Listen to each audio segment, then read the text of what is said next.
guys, welcome back to my YouTube channel, and today I'm going to be taking you on a journey on how I'm going to be making 4 recipes.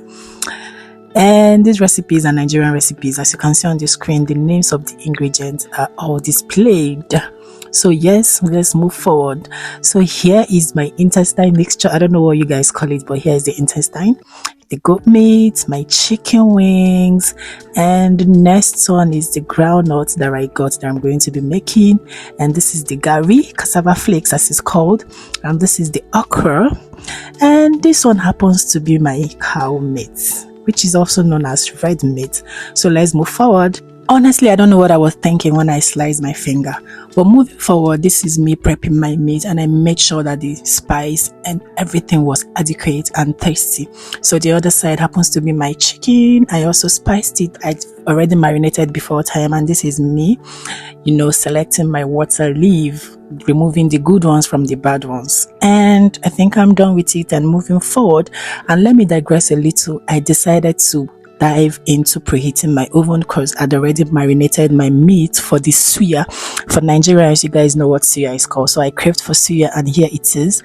I am making my suya, and I've gone ahead to assemble them on the grill, spicing them up with my yaji, also known as suya spice.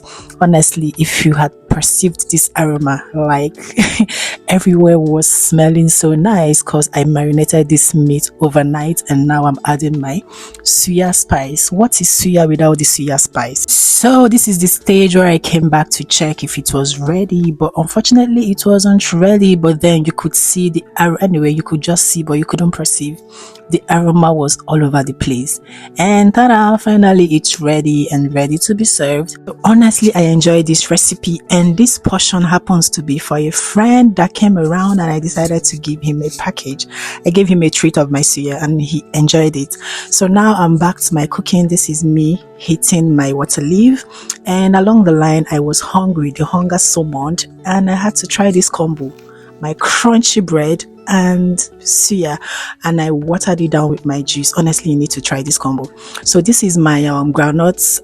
It's more like a snack, so I had to put salt for the salt to boil with the groundnut so it could penetrate. And now over to my cooking. This is my egusi soup. As you can see, the thing on top is the egusi. The other one by the side is my afang soup, and you could see I was multitasking. I was cooking egusi, afang, and my groundnuts on the other side. And now is the moment I have to add my oil, my red oil, to my egusi, and this makes it come out very nice. You will have to put it and leave it to boil for some time, and yeah, this is the outcome. And when it's gotten to this level, you just use your turner or your spoon and turn it. Just make sure everything goes round. And now that's aside, this is me over to my afang. I decided to add my water leaf. After adding my water leaf, I had to stir. So yeah, this is still me adding my water leaf anyway. Add, and now stir. Honestly, you need to perceive this, but unfortunately you just watch through the screen. But my neighbors testified to the fragrance, to the aroma. So yeah, this is my egusi, and this is my afang. Afang is ready, egusi is almost ready, and my groundnut is boiling.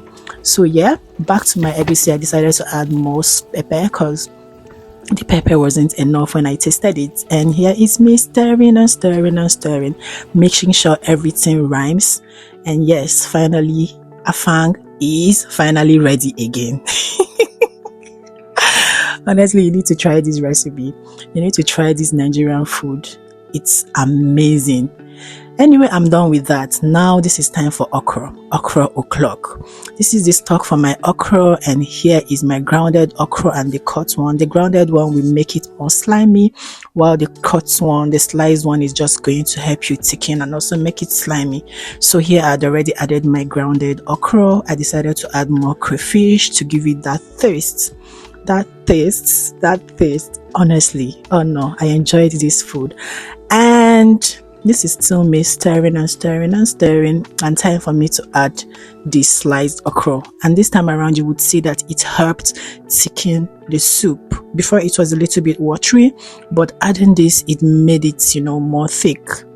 Anyway, don't just mind the way I was stirring. I was actually multitasking, using my other hand and this other hand to, to stir the food. So yeah, finally, this is my Afang. This is my Egusi. I had to portion it because I had some friends I needed to give this food. And honestly, look at the view.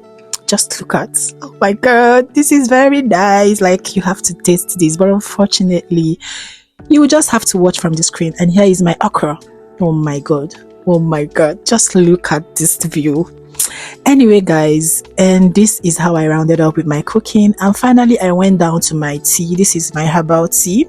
I brought it all the way from Nigeria. I know you would say every time Nigeria, Nigeria, Nigeria. Yeah, because Nigeria has a lot of things. And I brought it all the way from Nigeria. You could see my lemon. I added my lemon slice.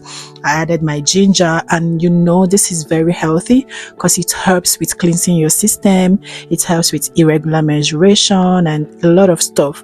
So if you want to know what this actually does, feel free to ask me. I'll tell you everything. So this kettle is actually dedicated to this my herbal tea. Guys, to round it off, do not forget to like, subscribe, comment. Please do not forget to like and subscribe. Thanks. Bye.